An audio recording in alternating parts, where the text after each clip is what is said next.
Alright, so let's explore some more topics relating to electricity.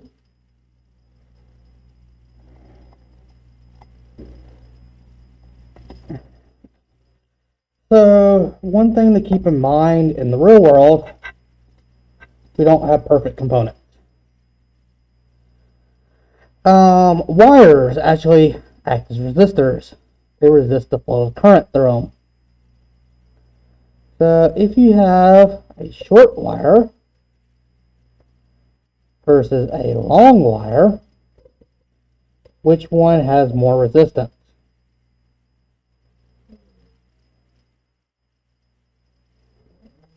Yes. Short versus long. This would have higher resistance. Well, this would have a lower resistance. So resistance depends on the length of the wire. Resistance, and you could probably guess that it's going to be linear, proportional to length.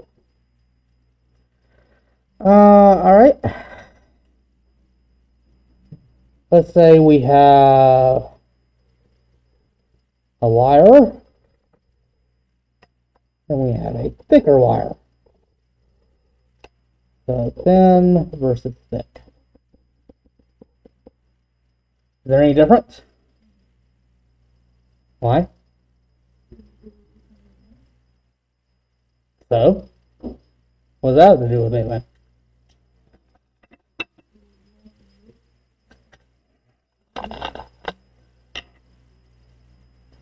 Does thickness play a role? Are you sure?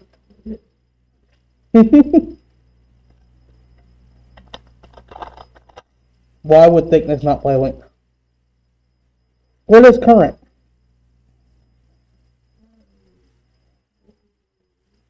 What exactly is current? Charges moving charges. Which is easier? Trying to get a lot of little small charges to go through a very thin wire, or getting a lot of charges to go through a thick wire? It's easier to get. So there's a water analogy. Imagine we have a pipe, and we're putting water down this pipe. Water is like current. How much water can you get to go through a big pipe versus a thin pipe? Obviously, the thick pipe has a lower resistance.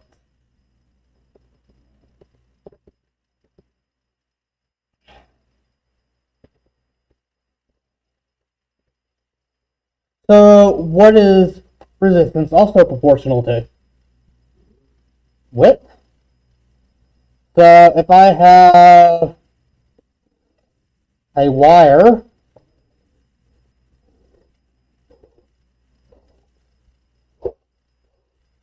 that goes through this very small width thing versus this wire right here, are you saying that this one would have a lower resistance because this width is so small? So what do you think it is?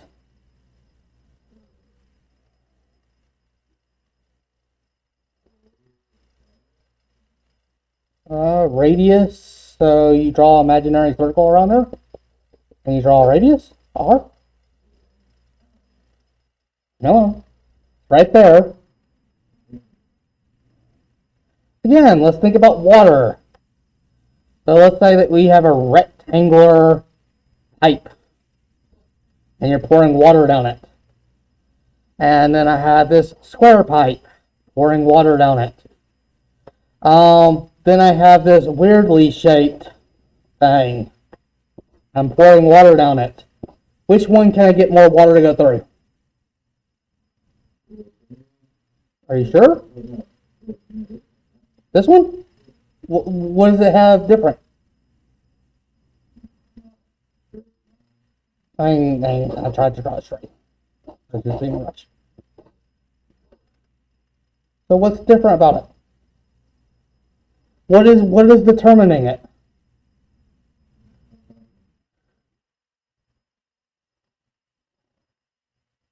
Not difficult. It's like very obvious, staring you in the face.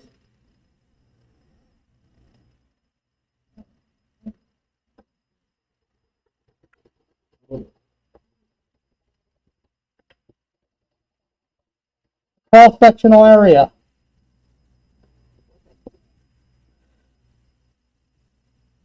Width is only one dimension.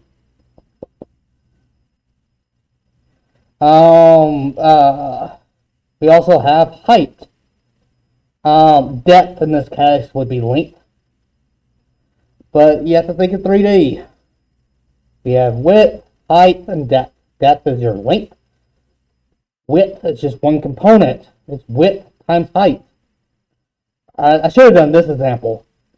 If we have a triangle like this that has a width of this and a height of this, would it change if I flip the wire like this so that the width becomes narrow but still has this where I just interchange the height and the width?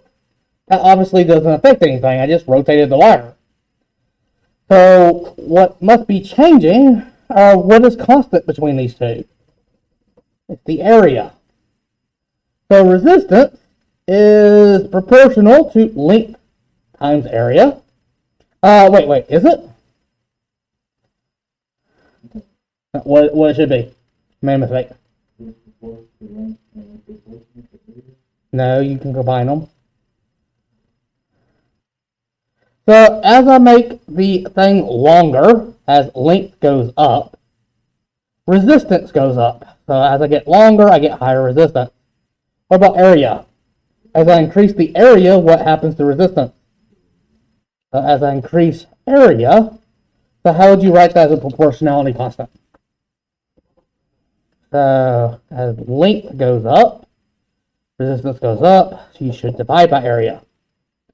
If your denominator gets bigger, then this gets smaller. Anything else? This is basically how you come up with equations anyway, in case you didn't know. This is how all the equations are usually made without using calculus. Even with calculus, it's still doing that. They just take a property and see if changing it does anything. And then you just gotta assume, is it linear or something else? Whether or not it should this be L squared or should be area squared, that's something you would have to think about. But obviously, if you double the length, you would expect double the resistance. That means linear. If you double the length and the resistance quadrupled, that means it's squared, proportional to the square length. If you double the area, you would expect double the amount of charges to go through, so linear. Anything else?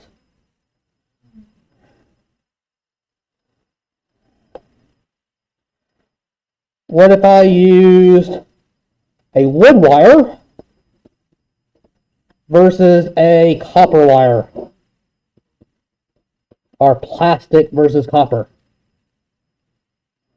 Does the resistance change? So it's going to depend on material.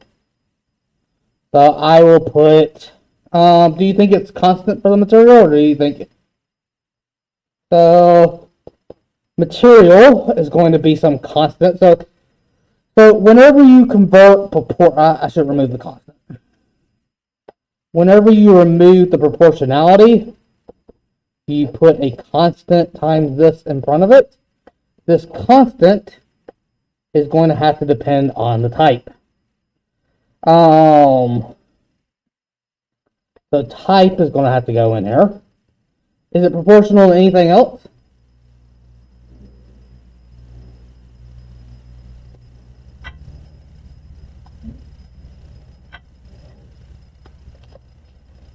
I don't think so. And that seems like all I can do with a wire to get the resistance to change. Either change the type of material, change the length. Let me Google resistance of a wire equation.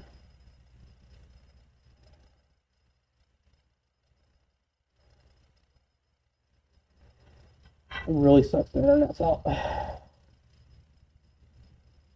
I believe that's it. K is just a constant that depends on the wood or the material. I also think density would matter.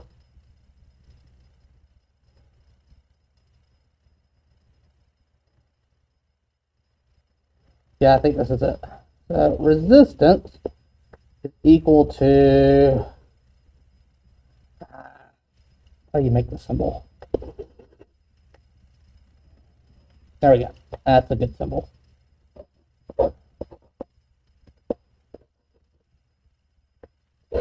Resistance is equal to rho times L divided by A. This is the Greek letter rho. And it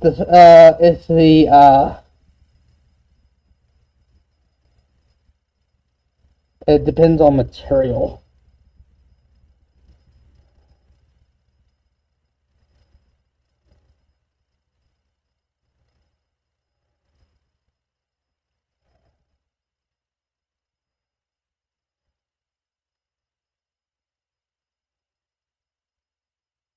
It's called resistivity.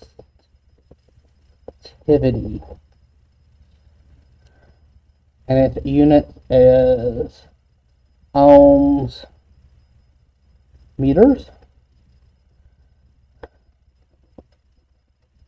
Depends on material.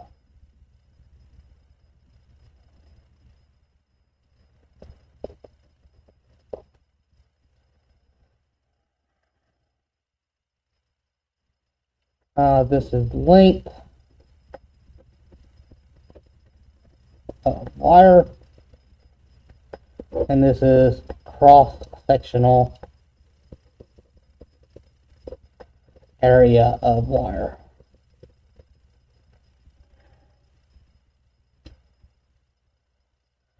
Don't confuse that with a P. The Greek letter rho is the R.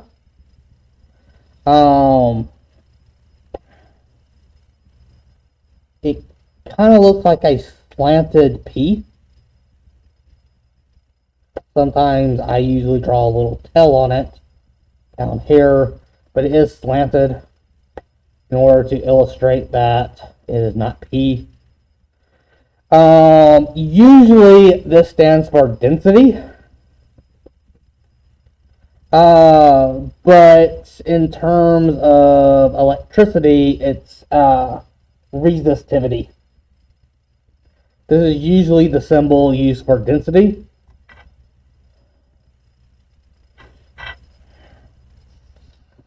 So if you might have ever wondered why can't this is getting more complicated than AC. But have you ever done anything with high current? You'll notice that one, the wires are short. They use short wires, and they use very thick wires. By the way, what is resistance doing?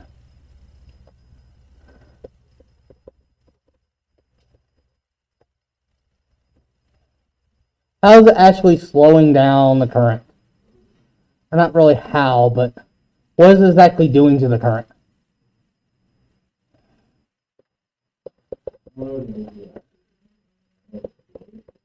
It's converting the electrical energy into what? Into thermal energy.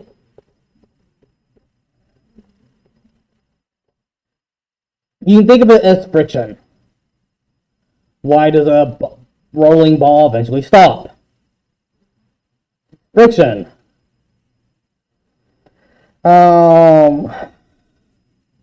This means that wires heat up.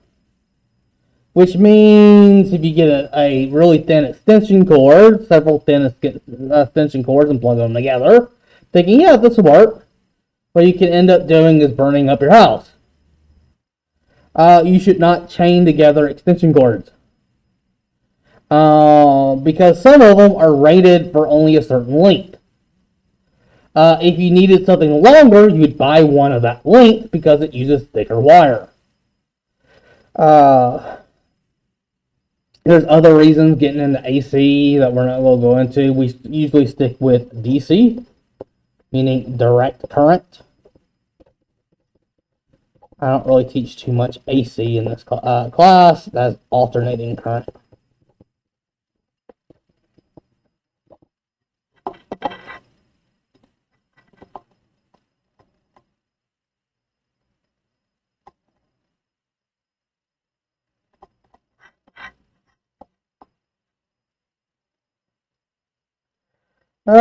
Power. What is power? Haven't we covered power before? Thought we covered it when we did work and power. Yeah. So power. Make sure I get it right. Like work times distance is force times distance is work, and power is work divided by time, if I remember correctly.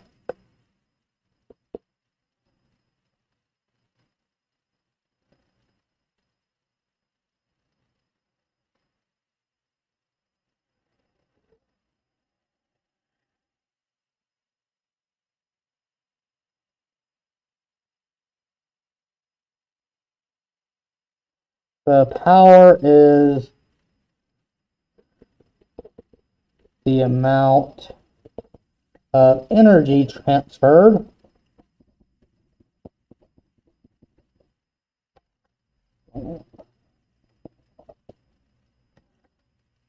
or converted per unit time.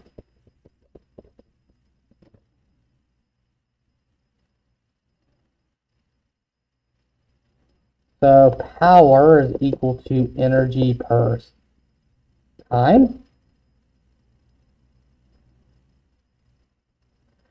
Because we did this, remember the units? What?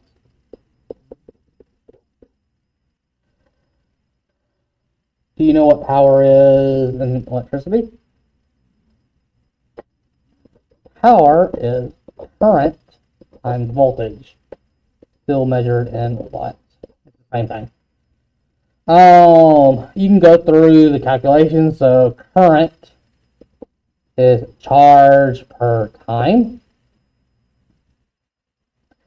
And remember, work is equal to force times distance.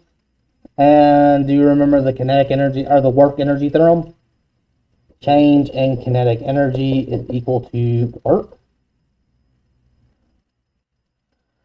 So, and voltage is the pushing power for the charges. Just works out that voltage times charge divided by T gives you power. I forget the exact explanation, and my internet's not good enough, but I'll go through here. Just leave it at that. So,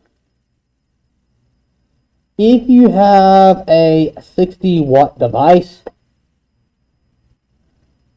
and you hook it up to 120 volts, how much current will it have?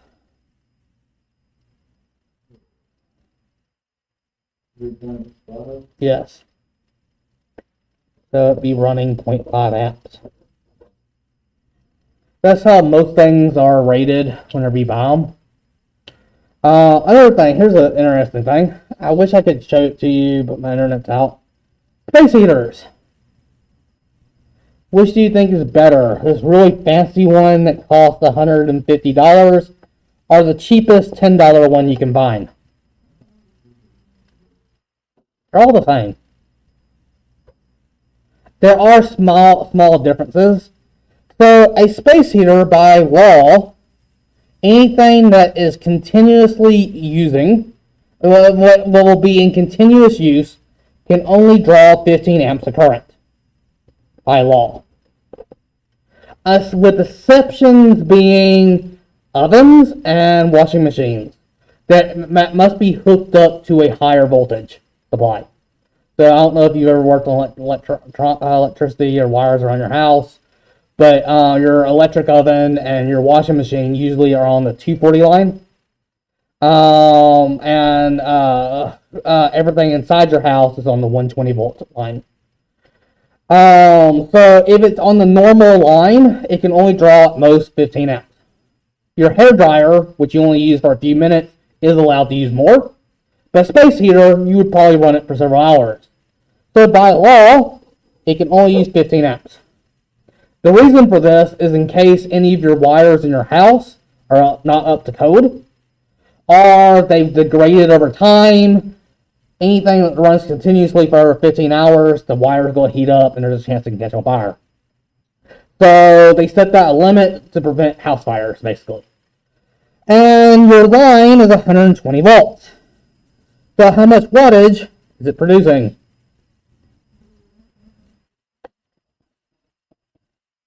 Five times 0.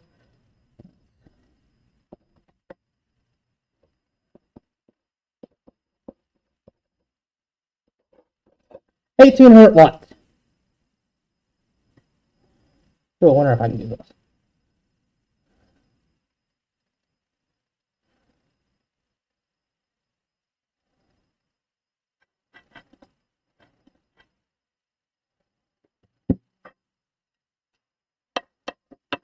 And what is power? Power is a measure of the amount of energy transferred or converted. And what do you think it's converting all the energy into? Space heater. What do you think it's converting all the energy into? Yes, it's producing heat. So 18 watts of electrical energy is being converted into thermal energy. This is a measure of how much thermal energy is producing per second.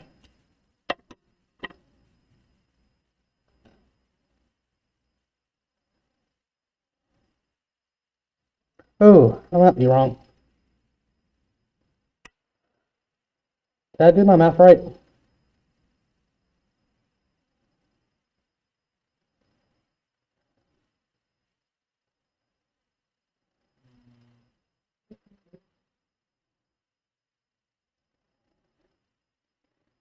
Oh, I know why. I know why this is always the reason why. So this is the legal limit. If I told you that the speed limit outside is 55 miles an hour, and if your speedometer ever turned 56, just automatically your car would notify the police and they'd charge you a $100 fine. What speed limit would you drive?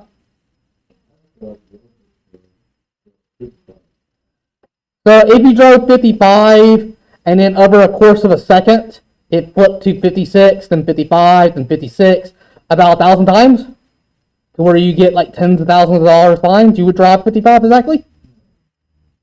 You want to be well below it. Probably never get above 50. Right? So legally, that's what they do. Let's see. Can you see it? 1,500 watts, $42. 1,500 watts are 750 watts. That's a small setting, $30. 1,500 watts, $3. 1,500 watts. This nice expensive one is $80. Let's see. A cheap one that does 700. It's just a model. 1,500 watts. 1,500 watts. 500 watt one that plugs into your computer, USB.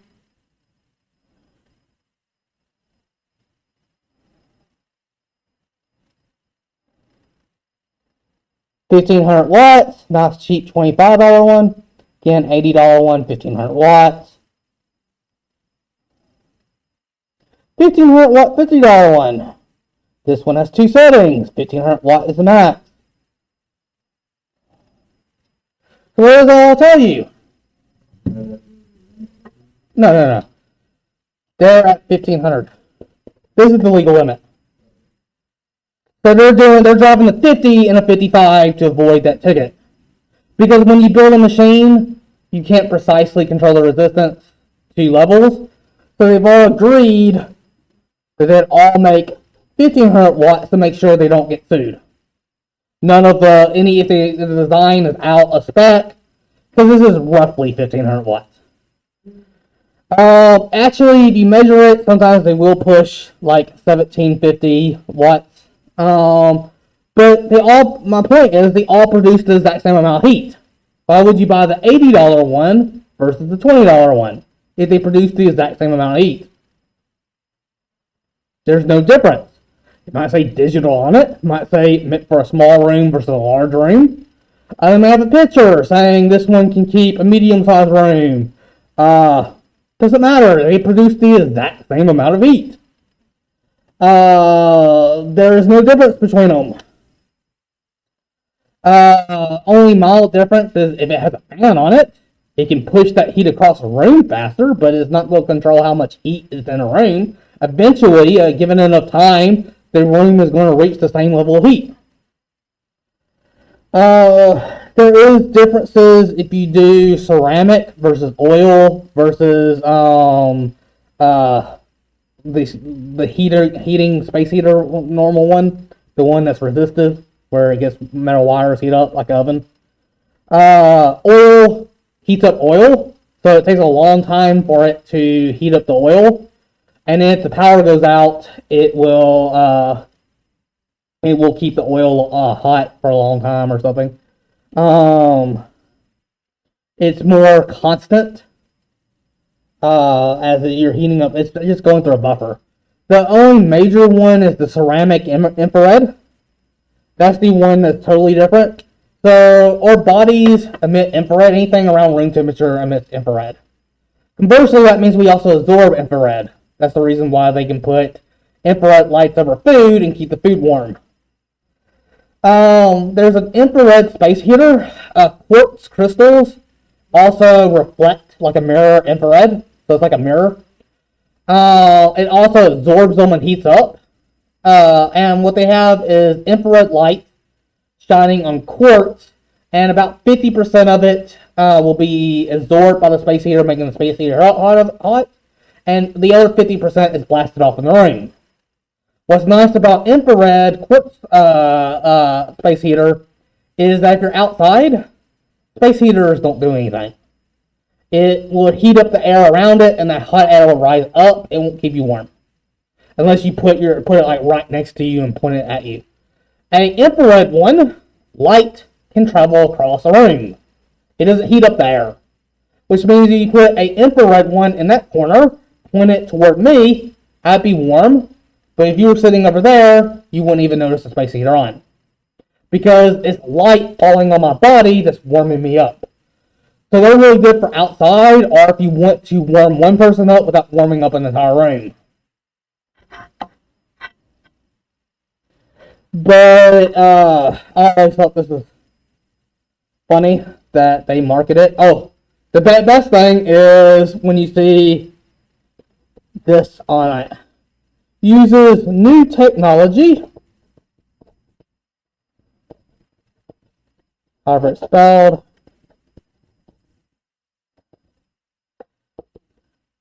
to save energy.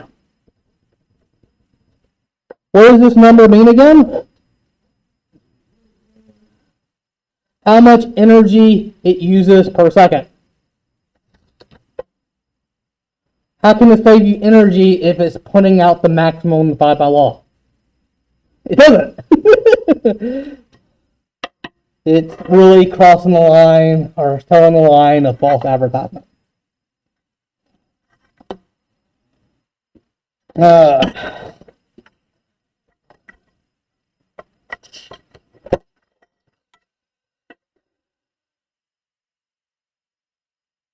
Let's say you buy a AA battery.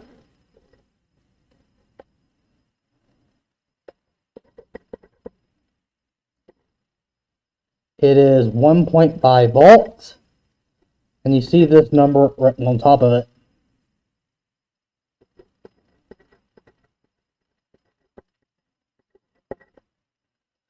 And let's suppose I hook it up to a 60-watt light bulb. I'll get into a little bit that this isn't really 60 watts, but let's assume that it is precisely 60 watts. How long will the light bulb stay lit?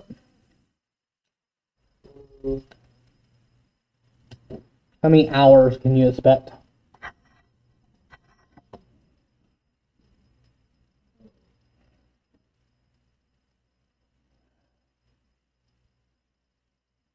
So this number here, known as battery capacity, it's amps times hours. They usually do it in milliamps.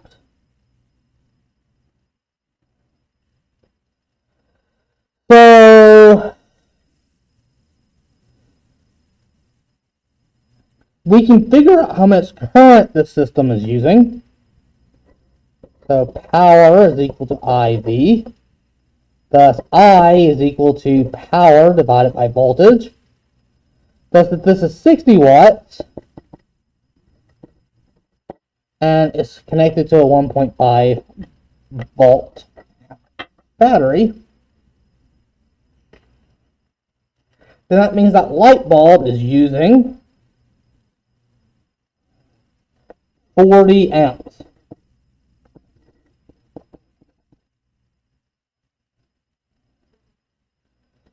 So 40 amps is the same thing as 40,000 milliamps.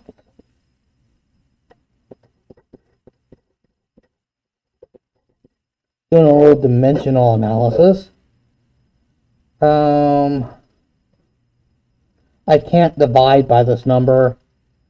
And so if I divide it by milliamp hours, milliamps will cancel out, but I get per hours, which makes no sense. So what I want to do is take 1,000 milliamp hours and divide by 40,000 milliamps. What happens is the milliamps and the milliamps cancel out, and I'm left with hours on the numerator.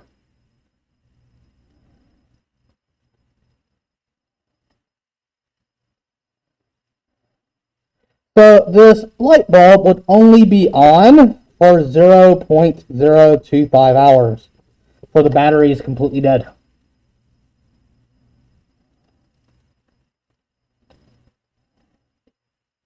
And doing a little bit more dimensional analysis, I have 1 hour is equal to 60 minutes.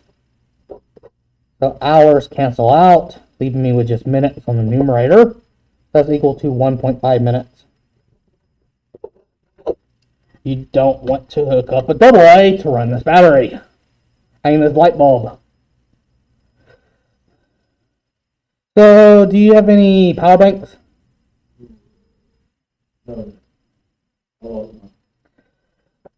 So, this is the number you need to be looking for. And when you buy batteries, this is also the number you need to be looking for.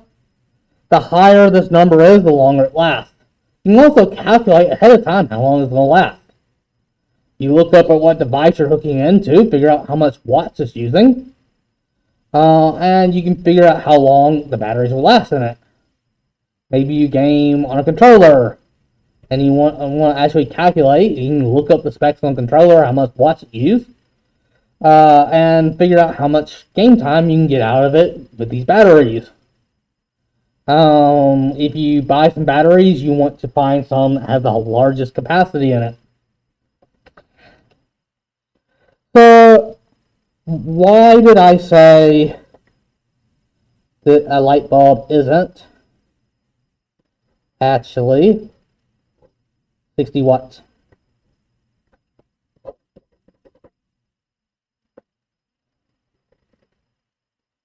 you know how a light bulb works? So there's a very thin wire. If you zoom in on the segment, it's actually like this. It is double twisted to increase surface area.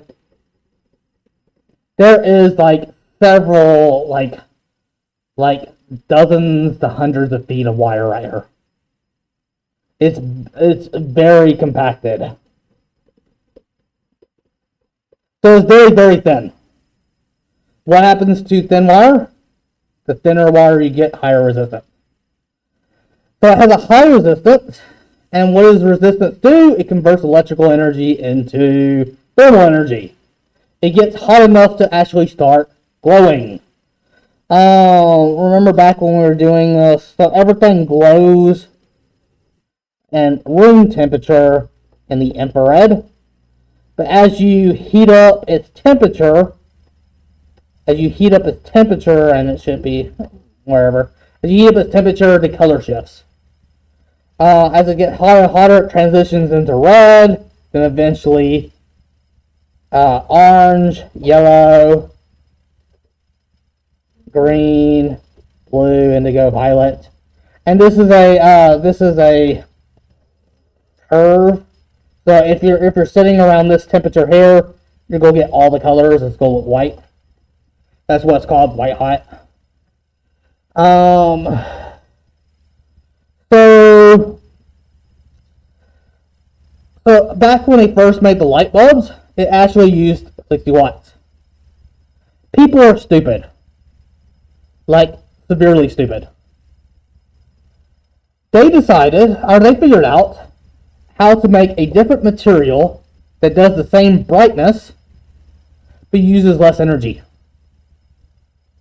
Would you buy that? It saves you money. It looks the exact same. And you don't have a high electrical bill at the end of the year or month. Which would you buy? So, we can calculate your bill will be very high if you actually use 60-watt light bulbs. So they figured out how to make light bulbs that produce the same amount of light for 10 watts. Do you know what consumers saw?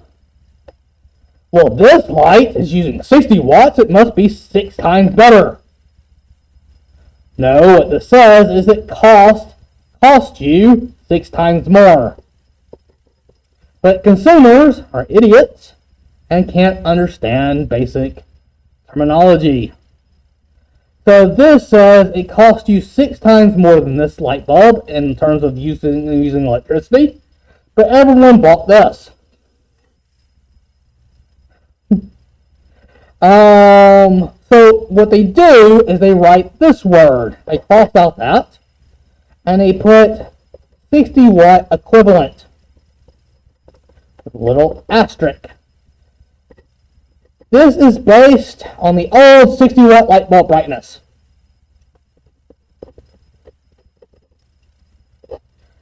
It actually uses 5 watts or 10 watt.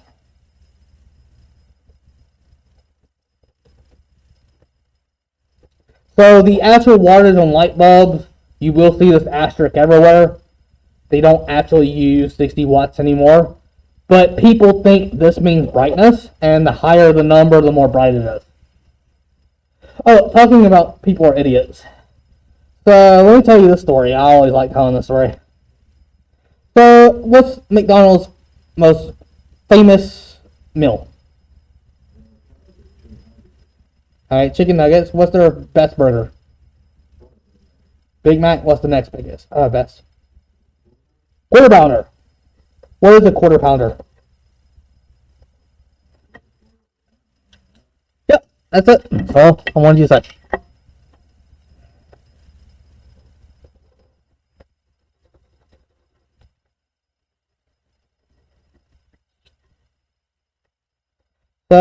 McDonald's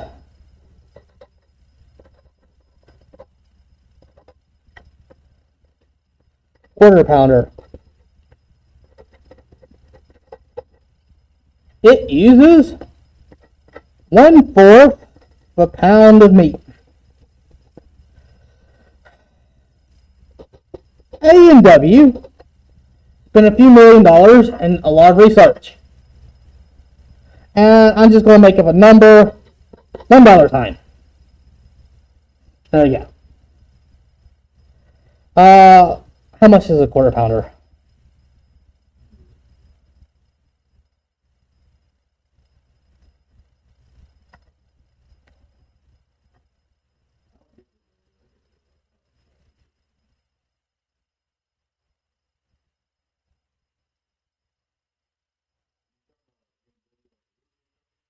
It used to be a restaurant too.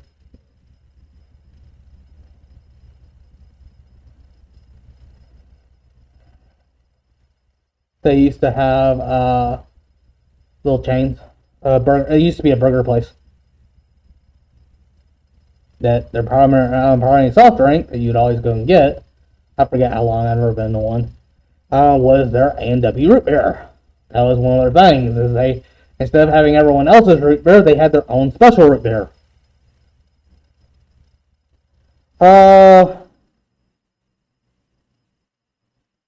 so it was like, let's just round it up, $4.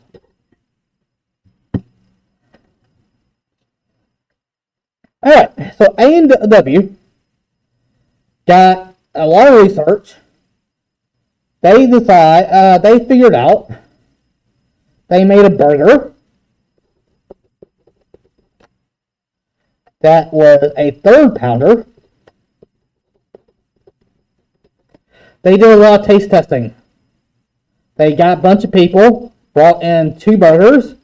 They tried both burgers, and unanimously they said, this one tastes better. So it tastes better than McDonald's quarter pounder. And they figured out how to make it for the same price. Do you know what happened? Do we still have A&W? No. People wouldn't buy it. Do you know why? They were so confused. They put a lot of money into this. So they went and asked some people, why are you buying McDonald's quarter pounder and not A&W's third pounder? Well, 4 is greater than 3. What do? Do you just tell your customers they're idiots? That is the only reason. That this tastes better. Same money. They actually got slightly cheaper. But the customers thought they were being robbed. They thought because it was the same money that the third pounder was doing less meat than the quarter pounder. And so, yeah. What do? You can't just make a marketing campaign telling everyone they're idiots.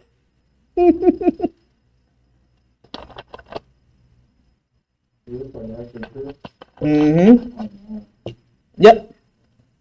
It was like 80 to 90% response.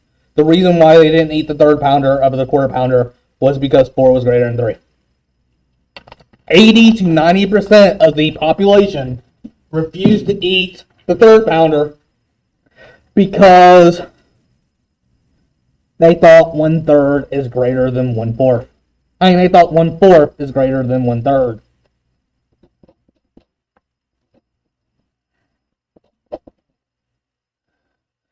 Interesting, they don't make the distinction of 1/4 and 1/2. Everyone agrees 1/2 is indeed bigger than 1/4. Probably because they realize 1/4, 1/2 is just 2 1/4. They do have enough basic math skills to recognize that you add a fourth and a fourth, you get a half.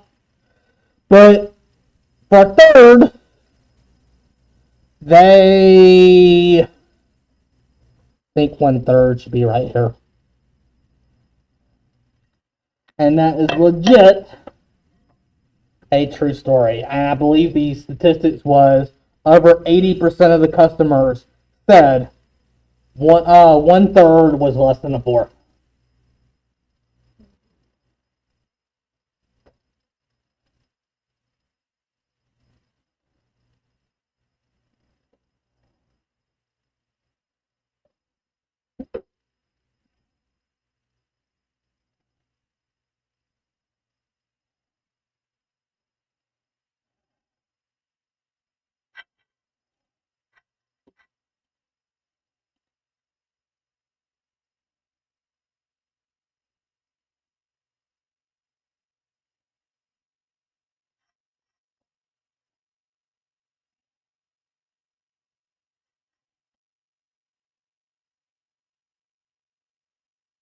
Go pull up an article too showing it.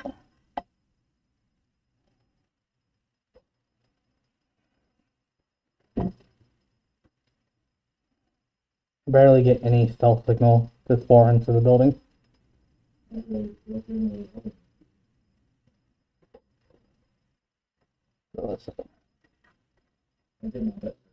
The Americans have loved McDonald's Quarter Pounder ever since the franchise, since 1972. In the 1980s, A&W attempted to capitalize on the success of the Quarter Pounder and drum up a little competition for Ronald Buns, introducing a bigger Third Pounder homecoming. The bigger burger gave consumers more bang for their buck. It was priced the same as Quarter Pounder, delivered more meat. It even outperformed McDonald's in blind test, meaning they thought it tastes better. Because it had a better flavor, like they agreed that the ratio of cheese, lettuce, tomato, and meat, the Quarter Pounder was lacking in meat. The extra little bit of meat made the burger taste a little bit way better. But it still felt. Mm-hmm.